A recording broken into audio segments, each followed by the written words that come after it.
disrespect to Devin, but he fought Jose Ramirez at 144 pounds. We can fight at 144, meet in the middle. That way, he don't have to suck all the way down to my weight class. I don't have to go all the way up to his weight class, and we can make it fair. I'm not ducking and dodging nobody. So if anybody want to come to the negotiation table, and my door is open. Now, if you come in at 147, we can talk about it and figure it out. But once again, my door is open, and I'll fight against anybody. So I'm I'm in the gym daily. I'm training my ass off, and I will be ready for whoever wants more. Shakur Stevenson has just revealed big intentions to take on both Devin Haney and Ryan Garcia during a live broadcast. Ryan Garcia didn't hesitate to respond, quickly agreeing to the proposal. He made it clear he's willing to move forward without a rehydration clause and showed complete confidence in stepping up to the challenge. He acknowledged the situation, but emphasized that this is the fight he's been aiming for all along. I know that's always gonna be there though, but that's who I want to fight. I want to go from Barrios to Shakur. Oh, like straight to it. Yeah. What, 47? 44. You're making 44. I'll make a whole division called 44. Me and Shakur. 44. He said he'd do it. No rehydration. No. Yeah. Okay. Yeah. That's a huge fight too. Yeah, and I know he's confident, so let's run it. Shakur Stevenson isn't showing any hesitation either. He's fully leaning into the potential clash with Ryan Garcia, presenting it as a major, high-risk showdown. At the same time, he's confident that regardless of which version of Garcia steps into the ring, the result won't change. It'll be a lot of excitement to that fight. It's a big money fight.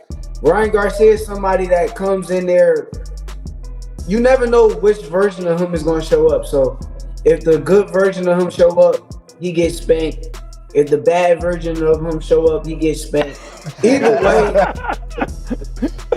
he don't stand a chance. The tension continues to rise as Ryan Garcia brushes aside Shakur Stevenson's pound-for-pound reputation. He argues that he's already come out on top against him before and is confident it will happen again. Garcia goes further, forecasting a punishing display that would push Stevenson into a situation he's never had to deal with. With Shakur, I know people are saying he's pound for pound, this and that, but I don't see it. He gonna have to prove it. I beat him in the amateurs. I'll beat him again, and I will hurt him. You don't understand me? Like, I will humble him in ways that he's never been humbled before.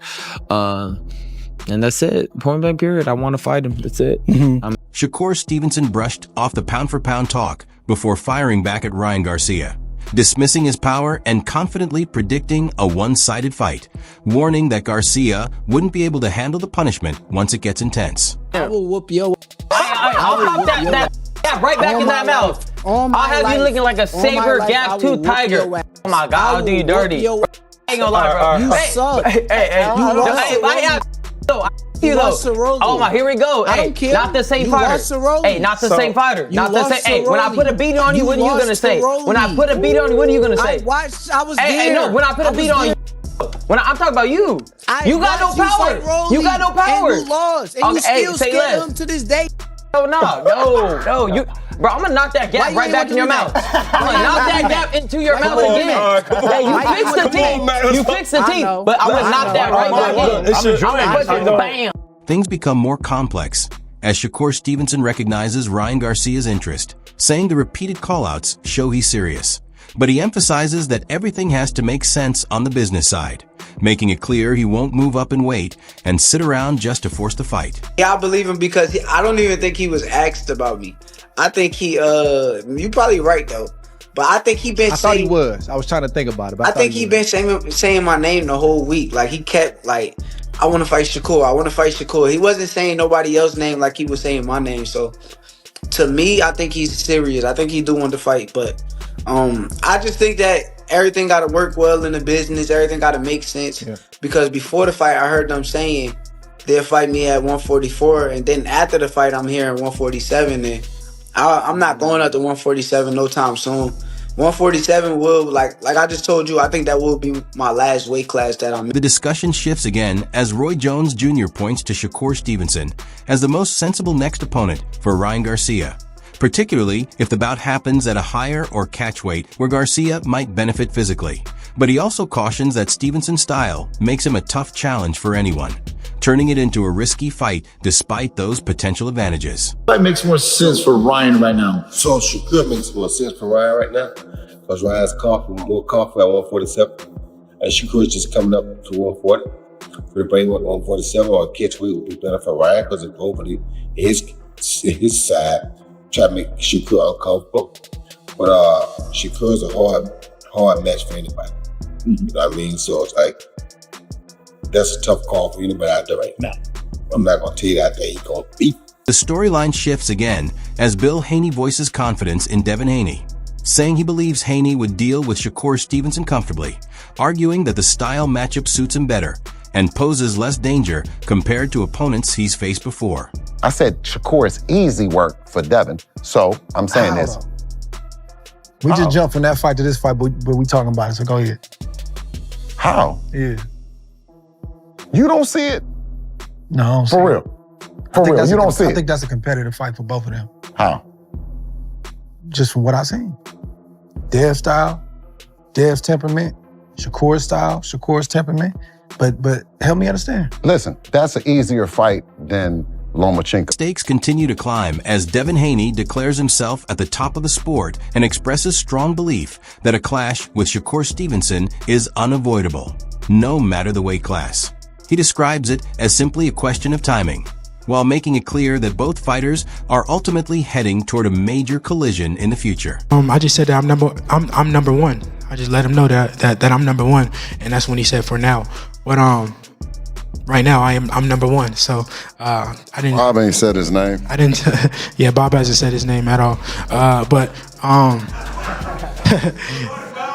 Bob ain't said his name. My phone ain't ringing. But nah, what's the name? Of course, I've been very vocal about that. Me and Shakur are on a collision course. Whether it's at 135, whether it's at 140, whether it's at 147, we definitely on a collision course, and we definitely gonna get it on when the time is right. The momentum keeps building as Shakur Stevenson calls for a 144-pound catchweight fight with Devin Haney, suggesting the matchup doesn't need a championship attached to it.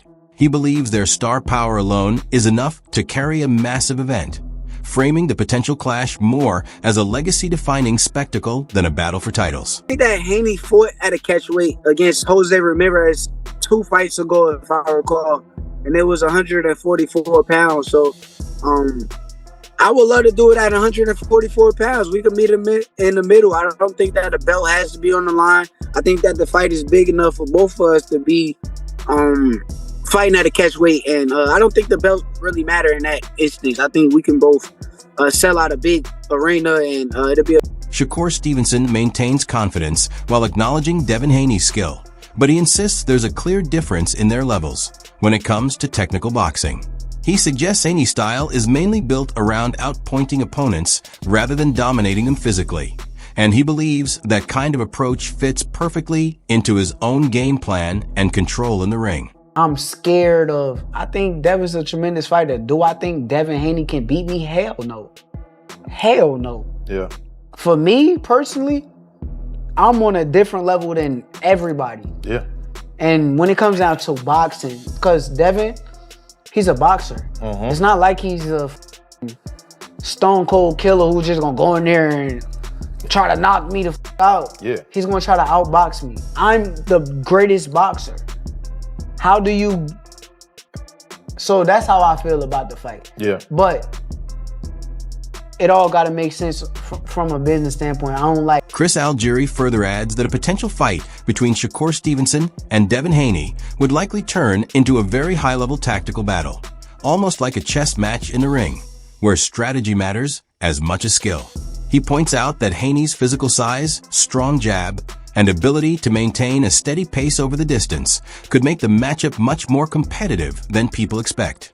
Even with those advantages, Algieri still gives Stevenson a slight edge, but he also emphasizes that Haney stands out as one of the few fighters in the division who could genuinely challenge him and push him to his limits. Too powerful, because that power he has is with speed. That's pretty crazy. It's unbelievable. So I think even Ryan, if Ryan is not at his best, he lands that hook and hurts him.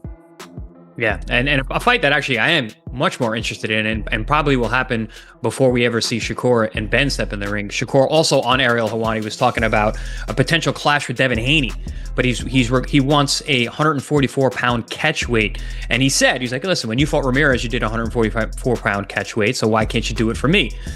So that's a fight that's on the docket. Brett, this is a fight I actually would love to see. I think stylistically, with Haney being a jabber, longer, bigger guy with a great gas tank, there's places where this could actually be competitive. Because again, I say it all the time, I don't think anybody beats Shakur, but if there was someone that I would like to see match wits, it's the Coach Breadman believes the fight could swing in Devin Haney's favor at a higher weight, where his size, reach, and rehydration advantage may trouble Shakur Stevenson. He also says Haney's jab and experience against southpaws could disrupt Stevenson's rhythm, making a potential welterweight clash a very close contest with no clear favorite. Fight at welterweight, because Haney's going to rehydrate pretty high. He's going to be in 160 pounds by the time they come to the ring.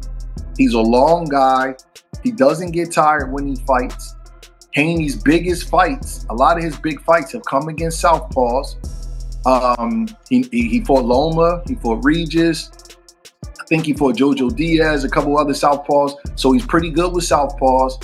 And his jab might cancel Shakur's jab out a little bit, because Shakur has a great southpaw jab. Haney has a great orthodox jab. So they might cancel each other out a little bit. And Haney's the longer, bigger guy. So I think that Shakur might be a little better pound for pound. But if you're talking about them getting in the ring and fighting each other, I don't know who wins that fight, especially if Haney can come in comfortable and walk in that ring 165 pounds. I'm not sure who wins that fight. Devin Haney can fight. He can fight. He's not as smooth with his defense and stuff as Shakur, but he's very alert. He understands what he wants to do. He seems to have a real good team around him. That's a tough fight for Shakur.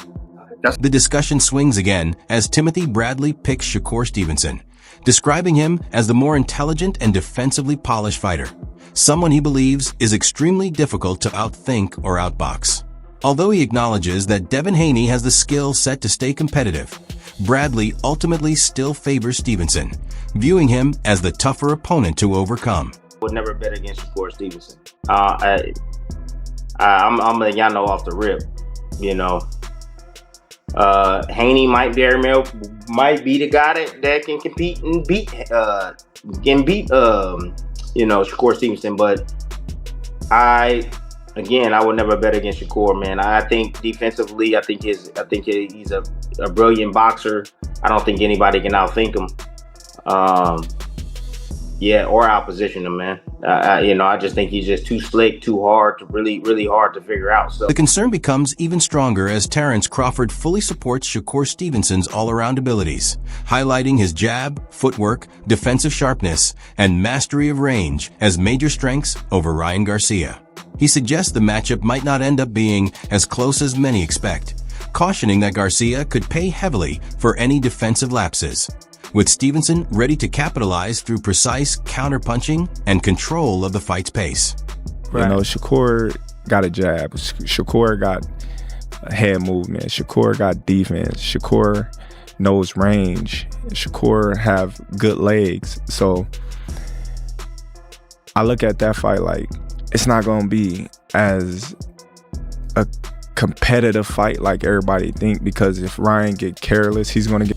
Sergio Mora believes Ryan Garcia's limited footwork and low output won't be enough to handle Shakur Stevenson's speed, timing, and movement. He says Stevenson's defensive IQ and control of distance make him extremely hard to hit, putting him among elite technicians, while Garcia's flat-footed style would struggle against Shakur's quick in-and-out movement and sharp boxing skills.